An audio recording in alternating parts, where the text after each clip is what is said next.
Hey y'all, this is Brown at IF Brown, and tonight we're going to be talking about the movie Nirvana on DVD. Nirvana is an Italian cyberpunk film that came out in 1997, and it was written and directed by Gabrielle Salvatores. This is something I've been wanting to see for many moons now, and I'm thankful to say that the wait was worth it.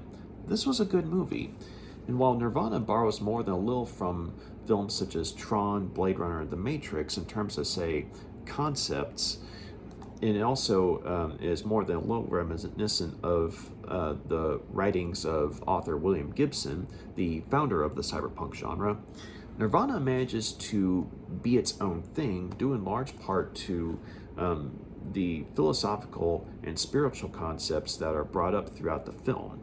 And when you have a good set of actors playing a good cast of characters, I mean, whenever these concepts are brought up, and the characters are exploring these concepts, we find ourselves as an audience going on this rather memorable journey with the characters on screen. And as a result, this is a B movie, and make no mistake, this is a B movie that manages to rise to the status of good movie, at least in my opinion.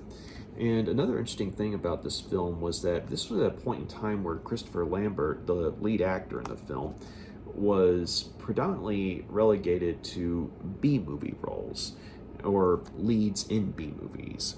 And while this was certainly a B movie to be sure, his performance was much better than I expected it to be, and it had more than a little nuance. And it kind of made me think of the film Mean Guns, directed by the late Albert Pion. And while Mean Guns and Nirvana were two totally different things, Christopher Lambert, managed to give us, two very different and very good performances in both movies. Reminding us that he is actually a good actor. Provided he has a good script to work with, of course. And thankfully, Nirvana has a good script. But another interesting thing about Nirvana was that as an Italian film, it was released in Europe first, and of course there was an Italian language track as well. And Christopher Lambert, though, he only spoke French and English, and so for the European release, his voice was dubbed by another actor entirely. But when it came to, say, the stateside release of this movie, the cast was dubbed with English voices. And I'm not sure how many of the actors were able to do their own voices, or how many of them had someone else entirely doing the English dubbing. But for Christopher Lambert specifically, I know from reading up on the movie that when it came to the stateside release of this movie, he was able to dub himself in English. And so when you see him on screen and you hear his voice, I mean, it is his voice, even though you can see that there is some dubbing here and there. But that's one of the things that I appreciated, though, is that even though the dubbing is noticeable at times, not just with him, but with some of the other actors, the voices go along with the characters, and like the types of physical characteristics that you see with these characters, the voices tend to match up. And so it's not like look, it's Godzilla. I mean, it's not like that. It's not bad like that, but it's more like it's noticeable at times, but not to the point of, say, detracting from the movie, mainly because the voices work with the characters on screen. And of course, with Christopher Lambert being able to dub himself, well, we thankfully get to hear his recognizable voice. But let's go ahead and get into the plot of the movie. So Nirvana takes place in the near future, and it focuses on the character of Jimi, played by Christopher Lambert. Jimi is a video game developer who works for a company called Okasama Starr, and the latest game that he's working on is in fact called Nirvana, and he's under a bit of pressure to have it up and ready to go by Christmas, and there's 3 days until Christmas, so no rush. But the game that one of the elements of the game is a character by the name of Solo, who's the protagonist of the game, and he's played by Diego Abaton. Oh shit. Diego Abatantuno. I'm sorry. It's difficult to say the last name. I apologize, for that. But anyway, though, Solo is the protagonist of the game Nirvana, which Jimi has developed. And unfortunately, though, this particular copy that Jimi is working with turns out was in fact infected by a computer virus. And one of the side effects of this computer virus is that the character of Solo is given sentience, and he starts to realize that, hey, wait a minute, what's going on here? Didn't I just have this conversation? Or something along those lines, because the character of Solo is repeatedly killed within the game as Jimmy's testing it out, and Solo starts to remember that, hey, wasn't I killed just such and such minutes ago, or didn't I just have a conversation with you? Or and he starts to realize that something very strange is going on. And with this computer virus, he's eventually able to make contact with Jimi, and Jimi realizes that oh crap, I mean because he knows that he's made aware of the virus due to his home computer, which basically runs the whole apartment that he's in, but he didn't realize that it was going to have this side effect, like literally granting sentience to the main character in a video game that he's designing. And so once he and Solo make contact with each other, I mean, of course, Jimi being in the real world and Solo, talking to him from, the game, like they're talking to each other through a view screen. Solo's, telling him, what it's like, being killed, over and over again. And, and when he's not being, repeatedly killed, he's, having to contend with the fact that, he now realizes that his quote unquote life isn't real, and that it's just something that is a series of electronic impulses that creates an artificial world, or I should say makes up an artificial world. And as real as it might seem for him, he now knows it's not real. And and whenever he tries to tell someone about it within the game, I mean, he's met with more than a little bit of resistance, both physically and socially. And so Solo is not happy, with his newfound lot in life. And Jimi, he himself is going through a rather sad time in his life. His former girlfriend Lisa had left him not that long ago, and she left a message for him, that wherein she recorded herself on this view screen, talking to him, and some of her words were more than a little cryptic, but they refer to, say, some emotional turmoil that she was experiencing while she was with Jimi, and she didn't understand why why she felt the way she did, and she felt that she needed to leave to understand what was going on with her. And of course Jimi, because Lisa didn't understand what was going on, he didn't understand what was going on. And so, with this in mind, he finds himself, sympathizing with the character of Solo. I mean, even though Solo is just a video game character, I mean, he's now a video game character who is self-aware and is going through an existential crisis. And Jimi, sympathizes with, Solo because of his own existential crisis, because Lisa was such an important part of his life, and without her, he just finds himself kind of going through the motions. And so, he agrees to find a way to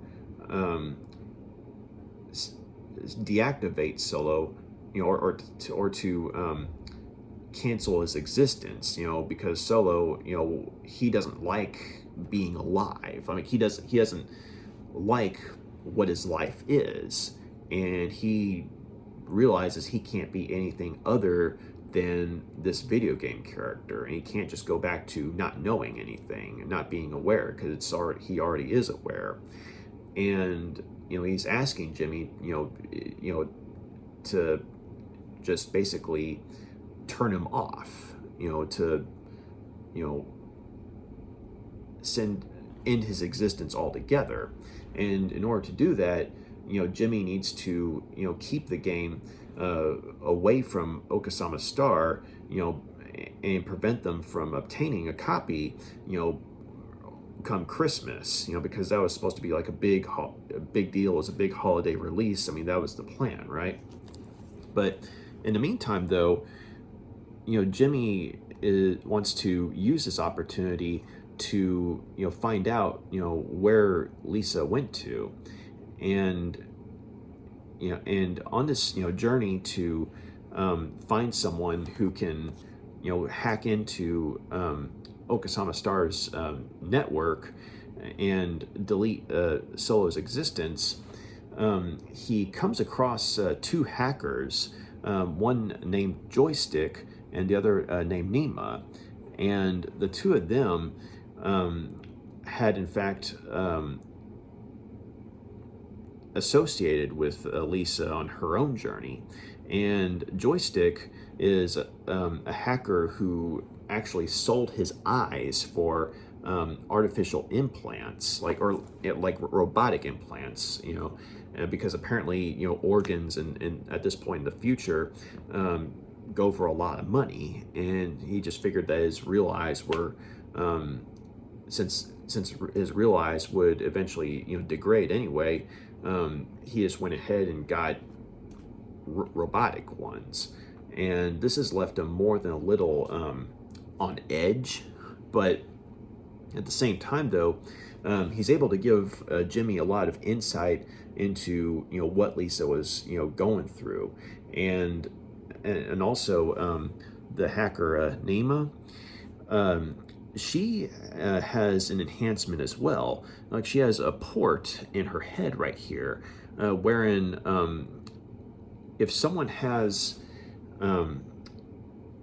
like this drive, which is like, say, about as big as a pen, that has, say, their memories on it, she can take that and put it into this port and basically experience what this person was going through.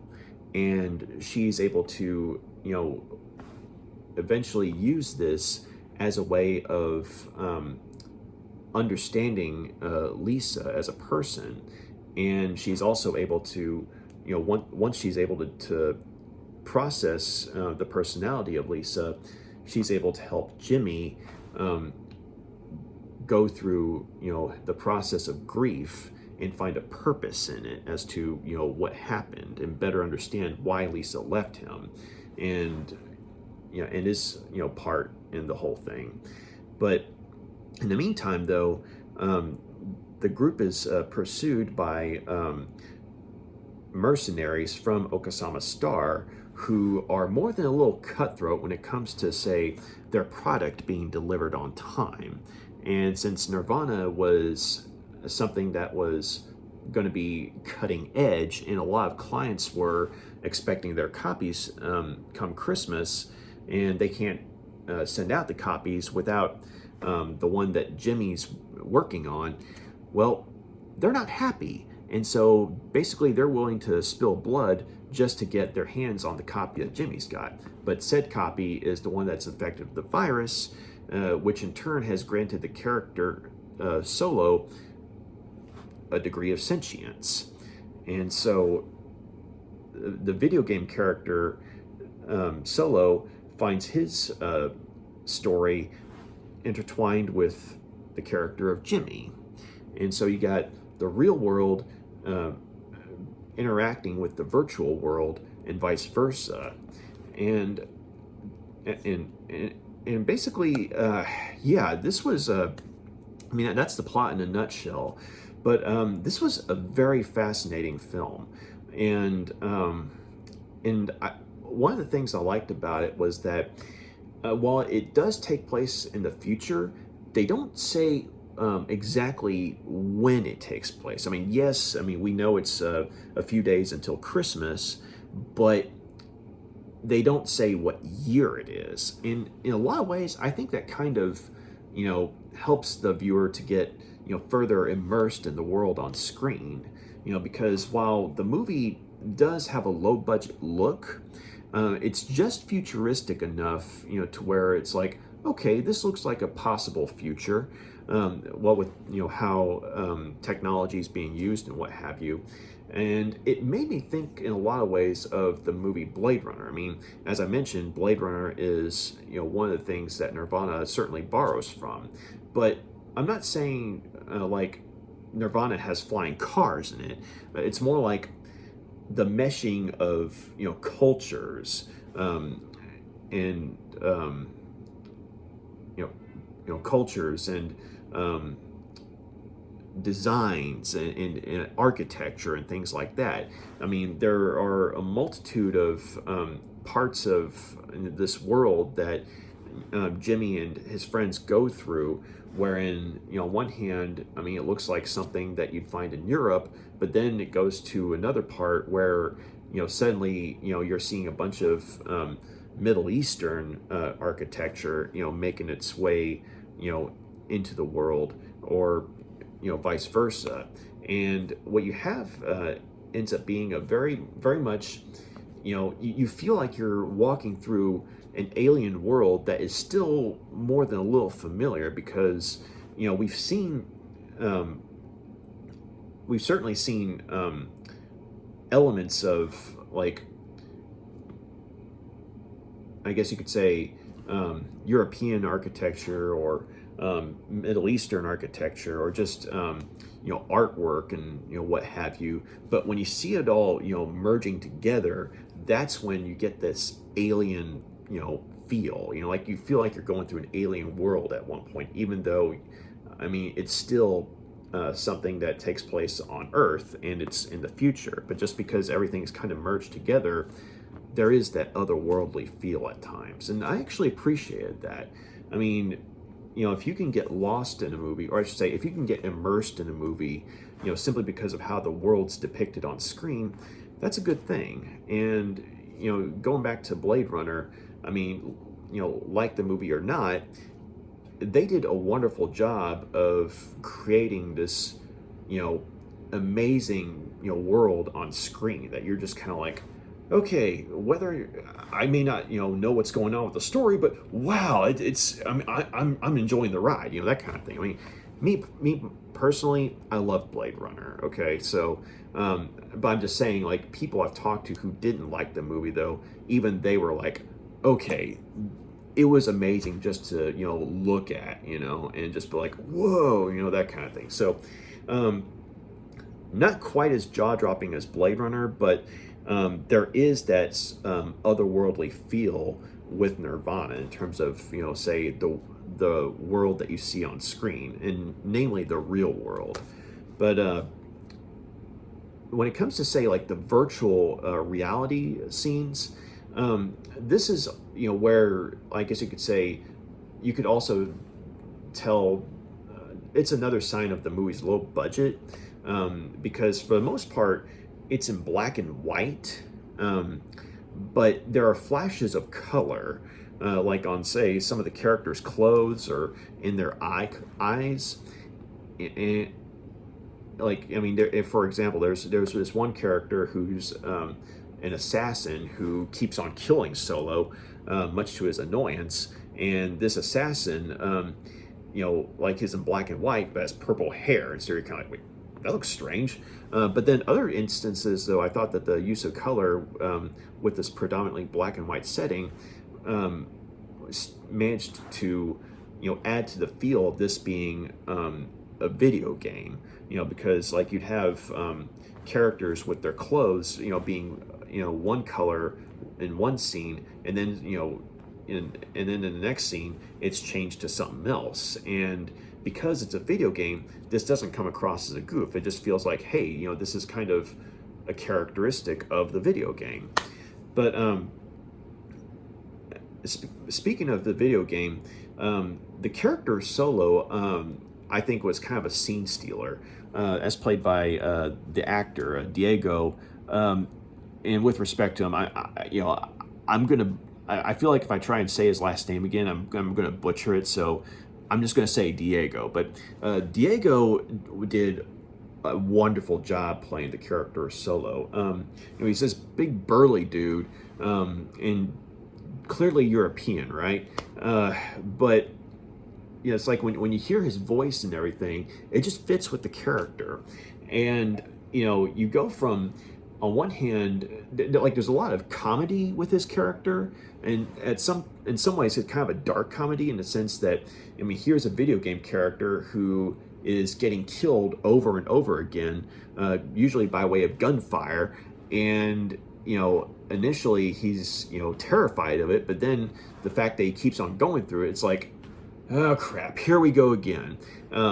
And there are scenes where, like, after he's died on more than one occasion, like, he'll be trying to tell other characters that this is not real. You're a video game character, just like me. And he's trying to prove it to them. It's like, in such and such minutes, you're going to say this, that's going to happen. And he keeps going through this over and over again. And you can tell it's exasperating him, or he's getting exasperated by the whole thing. And even in some instances, wherein, he's got multiple, people, aiming guns at him or something like that, he's, still trying to, get through to them that none of this is real, but much to his frustration, they keep killing him.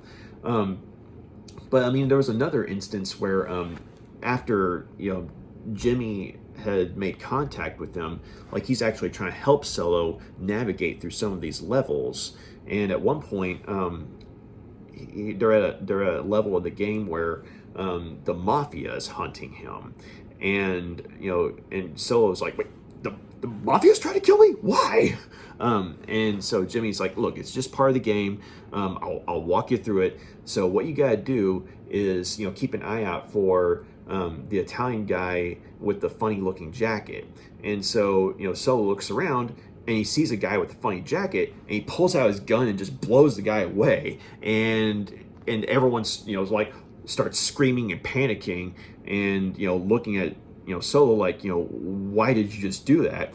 And Jimmy watching from the real world, with his headset, he's like, what the hell are you doing? And Jimmy's like, I'm sorry, Solo's all like, you said the guy with the funny jacket, I shot him, before he could shoot me. He's like, that wasn't the mafia, that was a tourist. He's like, I killed a tourist? and so, it's you got some, you definitely have some, comedic moments, like that, on screen, work rather well. And a lot of that, I think, has to do with, the actor Diego's performance, as Solo. But while you definitely have a lot of comedic moments with the character, you also have some quiet moments of pathos with him. Like some of the conversations he has, with the character of Jimmy. When he's explained to him what it's like to be, killed over and over again, or what it's like, to suddenly realize that, he's never going to be real because he was never real to begin with, and basically, he's having an existential crisis, and when he's describing what it's like for him, I mean, it's really good acting in the scene where that occurs.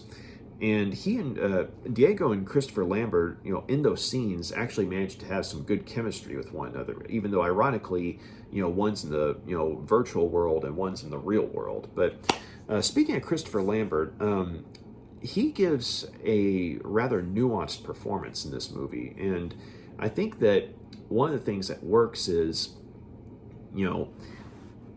when you have some of his lines of narration. It definitely sounds like he's reading from a William Gibson cyberpunk novel, like Neuromancer or something like that. And Christopher Lambert just has the voice for something like that. But when he's talking about the emotional pain that he's feeling, or he's been feeling, ever since Lisa, his girlfriend, left him. I mean, even though this is like all covered with cyberpunk dressing, there's a very relatable human quality to the pain that Jimi's feeling. And Christopher Lambert actually manages to make that pain relatable with us as viewers and as human beings as well.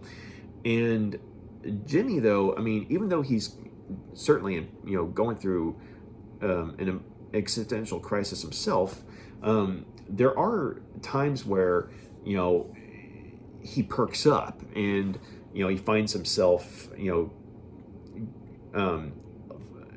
basically going along with the joke that this whole experience has turned into, and he just can't help but laugh at some of the craziness that goes on.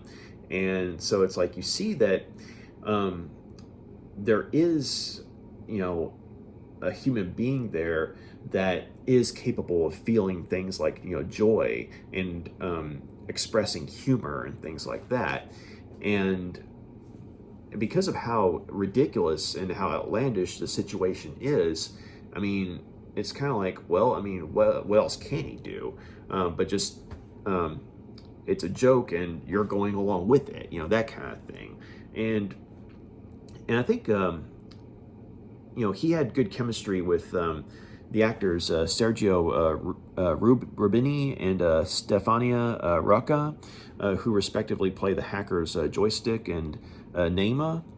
And whenever he's with them, I mean, it's kind of like a culture shock, because even though they're all in this cyberpunk world, he's talking to two individuals who have been artificially enhanced in some ways or another, or I could say mechanically enhanced in one way or another, whereas he himself is just an ordinary human.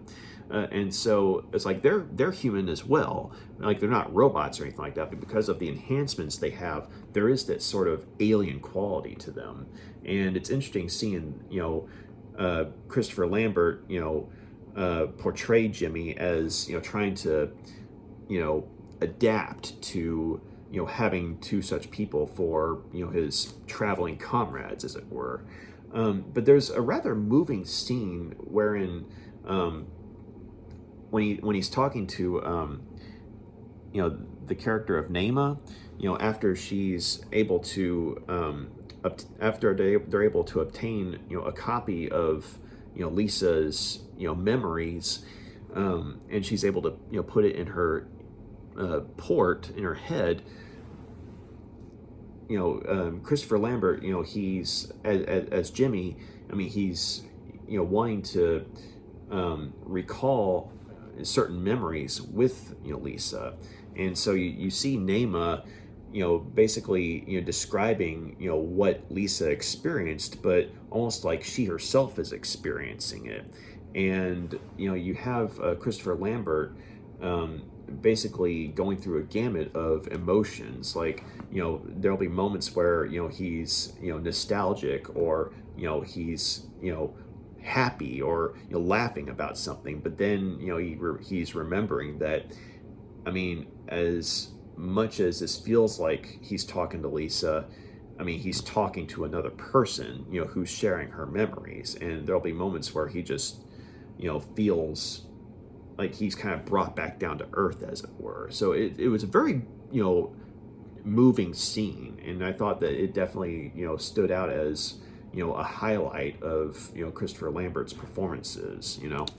As far as the hackers go, Sergio Rubini, I hope I'm saying his name right, is the guy who plays Joystick, the one with the mechanical eyes, and he was hysterical. I guess it's just because of all the stuff that his character had gone through over the years. I mean, like, with people trying to hunt him down and what have you, and him having to go through the process of getting his eyes replaced, or he feels like he had to get his eyes replaced, and there'll be scenes where he's having to take his sunglasses off and clean out his mechanical eyes. Or there's even one scene where Jimi has to take him to an eye doctor, and there's like some optical surgery going on while he's awake, and so there's some odd dark comedy there. But he's a very twitchy kind of guy. But at the same time, though, once he understands what Jimmy's trying to do in terms of, say, trying to find out what happened with his girlfriend and get closure with her, the fact that Joystick himself was friends with Lisa, he comes to bond with Jimi, and the two of them become an oddball set of friends. And of course, when it comes to like the hacking world, as twitchy as Joystick is, I mean, that's his realm, and so he's able to help Jimi through that. And for the character of Naima, Stefania Rocca, I hope I'm saying her name right. One, she's drop dead gorgeous, and the way she looks on screen, she looks like someone that you would imagine coming out of a William Gibson cyberpunk novel. I mean, imagine like, say, someone like Molly Millions, but without the glass-covered eyes or mirror-covered eyes. But the fact that she does have a mechanical enhancement of some sort, namely the data port in her head, that's definitely William Gibson stuff right there. But Stefania Rocca, though, she manages to bring a certain amount of compassion to the story, with the fact that she is her own person, obviously, but when she's having to go through and live, say, the experiences and memories of someone else, she does a good job of sort of becoming that person, but at the same time trying to remind the person that she's working with is like, hey, these are their memories, but it's me you're talking to. Remember that. But she's not in such a way to where she's trying to tell whoever it is she's working with that she doesn't care. It's just that she's trying to remind them that, hey, I am trying to help you here. I'm trying to help you get closure, but you got to remember, you're dealing with a real person. You're talking to a real person with someone else's memories here. And so there's a certain emotional strength that she's able to bring to the part, and as a result, make the character of Naima, that much more poignant, or at least the concept of her character. And she manages to be a good character with, Stefania's performance. But yeah, as far as the actress who played Lisa, it was a woman named Emmanuelle Segner. I think that's her name. I could be mistaken, but I think she was in the movie The Ninth Gate with Johnny Depp. I could be mistaken about that, but I'm pretty sure it's the same woman. But she's not in the movie a whole lot, considering that the majority of her time consists of flashbacks via messages that she left for Jimi. But there is a certain poetic quality that she brings, to the movie, in a sense that, she's initially being sort of cryptic in terms of, say, her communications with Jimi and like why she left and everything. But then eventually, though, you see a woman who's going through her own spiritual and existential crisis, and having to try she feels that she has to leave in order to try and figure out what's going on with her and what her place in life is supposed to be. And so, as sad as it is that she left Jimi, and as much as he loved her, I mean, I think we all, to some degree, have had moments where we had to take a break for ourselves or take time for ourselves to figure out, okay, what are we supposed to do with our lives? What are we doing here? And so, it's interesting how you have like three characters at least, going through something like that. I mean, you have, the video game developer, Jimi, Christopher Lambert. Then you have, the video game character, Solo, Diego, right? And then, of course, you have, Lisa, the ghost lady, as it were. And it's like all three, characters are going through, existential, crisis, but in different ways. And in the cyberpunk setting, though, I mean, that just manages to make things that much more relatable on an emotional level. So yeah, I mean, this was a movie that I think in a lot of ways people can come away relating to, say, the emotional side of things. Another thing I liked about it was the soundtrack. The music was by two people named Federico de Robertes and Mauro Pagan. I really hope I'm saying their names right. But they did like the score for the movie, and it's something that feels sentimental, and sci-fi-ish at the same time. But there's also a really good soundtrack, though. I mean, you got songs like John Barleycorn Must Die by the group Traffic, and the way that song was used throughout the way the song was used in the scene that it was in, just kind of went along with kind of showing you around what the world was like. And then you had Saudade performed by Cesaria Evora, and that's the scene that was in. It was kind of introducing you to the more Middle Eastern side of things, and further bringing you into this alien world. And then Rico, performed by NoFX. It's one of those things where you listen to the lyrics and it's talking about how things aren't getting any better.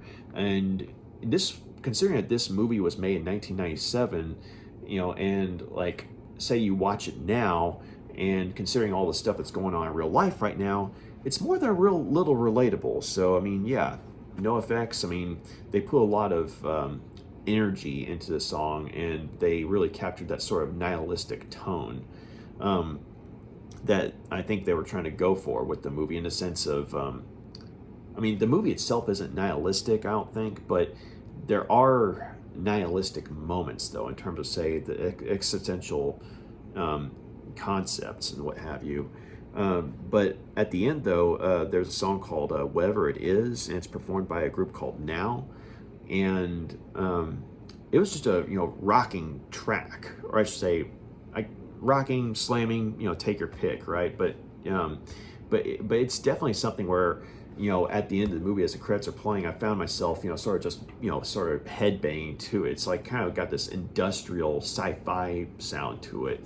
And some of the lyrics, once like you're able to like read them online or something like that, it goes along with some of the cyberpunk concepts, like, say, someone who's becoming an angel by, being able to soar through cyberspace or something like that. So, I mean, the songs in the movie, they go along with what's going on screen, or what you see throughout the movie. So, very good soundtrack. But I will say, though, that there were some things that I was a little confused on, and it's kind of like, it's one of the problems that, as much as I like, William Gibson's work of the cyberpunk books that he's done, like, I think you call it, I want to say it's called the Sprawl trilogy, but it's like Neuromancer, Count Zero and Mona Lisa Overdrive. All three are very wonderful books. And like, if you're wanting to get into the cyberpunk genre, at least check out Neuromancer, right? Or the short story collection Burning Chrome. But with the Sprawl trilogy, though, as much as I enjoyed that particular set of books, I mean, some of the lingo and some of the concepts kind of went over my head, and I was able to understand bits and pieces, but it's kind of like I get a basic idea of what was going on when it came to, say, the ideas of cyberspace and artificial intelligence, but there's a lot of stuff that they go into detail on that I couldn't quite comprehend. And so I had a similar problem with this movie. I was able to understand the gist of it, and the in the grand scheme of things, I was able to comprehend what was going on. Otherwise, I wouldn't have enjoyed the movie as much as I did. But when it came to, say, like some of the more nuanced side of things, the more nuanced aspects of cyberspace, and I guess you could say the spiritual side of things. I mean, the movie's called Nirvana for a reason. I feel like either if I had a better understanding of, say, Eastern religion, or if I had a better understanding of some of the concepts of cyberspace, or just certain elements of the cyberpunk genre in general, I think that I probably wouldn't have been as lost as I was in a few moments. I wasn't lost throughout the movie, but there were a few moments where I was kind of like, I had to rewind and be like, what do they mean by that? That kind of thing. Also, when it came to, say, the action scenes, I mean, the action scenes weren't bad per se, but at the same time, though, they did feel kind of, I guess you could say, static in some ways. Like for the cyber space scenes, like in the video game sequences where Solo's in his video game world, it wasn't such a problem because it's like, okay, I mean, this is a video game. I mean, it's not going to be quote unquote realistic looking. But when it came to, say, action in the real world, though, there was kind of a farcical nature to it at times, wherein it was difficult to take the action scenes seriously. Like, say, if someone was trying to, if one character was trying to shoot another or something like that, like, it came across as something you'd see in a comedy more than, say, a straight up, action or science fiction film. Excuse me. I mean, there's at least one instance where I guess you could say it's kind of on purpose in the real world, wherein this one villainous mercenaries tormenting one of the characters by taunting them with their gunshots. Like, every shot they make, it gets closer and closer to them, that kind of thing. Like, that kind of worked. But when it came to, say, when they're seriously going after the characters, that's where I felt like, okay, now it just feels like a farce in some ways. But thankfully, like, the action scenes weren't the driving point of the movie. It was more like, once the action scenes weren't on, once the action scenes were finished, and considering that they were thankfully brief, it was kind of like, okay, now we're back to our regularly scheduled programming. But yeah, and also, I do wish we got to see more of cyberspace in this movie, because what we do see of it is fascinating. Because on one hand, you have the sequences in the video game world that Solo inhabits, and you do see a few moments, whether it be within the video game or whenever, say, certain characters are hacking a network. I mean, you catch a glimpse of cyberspace, and it looks fascinating. I mean, it looks like something you'd see in the landscape of Tron or something like that. So it's fascinating to look at, and what we see is pretty cool, but it's not on screen a whole lot. And I guess maybe that could have been because of the movie being arguably low budget movie, and so they weren't able to, I guess, do a whole lot with showing the stuff on screen. But what we do see is interesting. I just wish we could have seen more of it, though. Although I did like the idea of, say, whenever the characters, whenever say someone's trying to hack a network, like they have this helmet on. I don't know how well y'all can see it here, but like say this one character, like if they've got this helmet on, they're trying to, break into a network, through hacking. They run the risk of, getting their brains literally fried, and so it's like you'll see them, their body kind of start twitching or smoking even, and the parts where their eyes are covered, with the helmet, it's like you'll see this, white fluid just start to pour out of where their eyes are. And so it's like, oh crap, their brains are getting fried and coming out of their eyes, that kind of thing. So, that part was actually pretty neat. Kind of, spooky too, considering what was happening. But it's like there wasn't a lot of time spent on, say, the special effects in this movie, but like what we did see was interesting to look at. It just, I don't think the special effects were meant to be the heart of the movie, and it's more like the characters and the concepts. That was the heart of the movie. But with the cyberpunk setting, though, the world itself was fascinating to look at, and thankfully we had good characters to walk through this world with. So I'm going to go ahead and give Nirvana 4 out of 5 stars. This was a good movie. I do wish that the DVD had more in the way of features, because there are a few trailers for other movies, but as far as, say, for the movie itself, the only thing they have really are subtitles. Now, to be fair, the subtitles do come in handy. What with, say, some of the accents and what have you. So I'm thankful that the DVD has subtitles at least. But in terms of, say, bonus material, it's pretty much bare bones. But at the very least, what you get here is a good cyberpunk movie. I don't know if Nirvana's been released on Blu-ray, or if it has. I don't know if the Blu-ray has any bonus features, or if the Blu-ray's been released stateside with bonus features.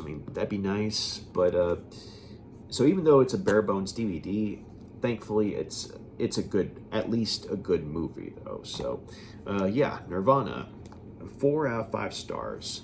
So yeah, thank you very much for taking the time to check out my review. You got any questions, comments, please drop a line and let me know. And if you like what you see here, feel free to like and subscribe. So y'all take care. Have a good night.